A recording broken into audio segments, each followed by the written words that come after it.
Don't you just hate it when your car decides not to start?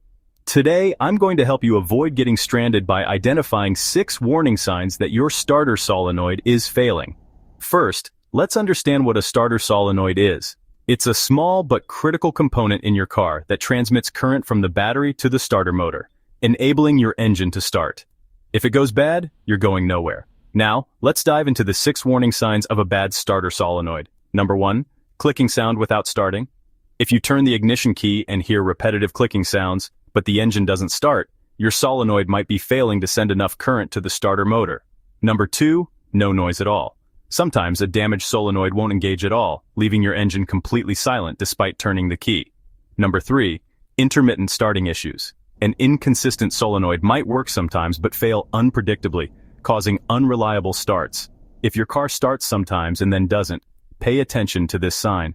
Number 4, starter stays on after the engine starts. A sticking solenoid can keep the starter motor engaged even after the engine has started.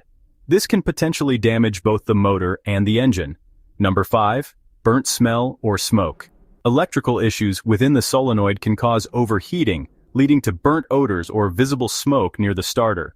If you notice this, it's time to act fast. Number 6, corroded or loose connections. Poor wiring or corroded terminals can mimic solenoid issues and exacerbate starting problems. Always check your connections if you're experiencing starting trouble. Now, why is it important to address these issues early? Ignoring these signs can leave you stranded in the worst possible places and lead to more expensive repairs down the road. So if you notice any of these symptoms, consult a mechanic right away. Taking action now can save you a lot of headaches and keep your car running smoothly. Thanks for watching.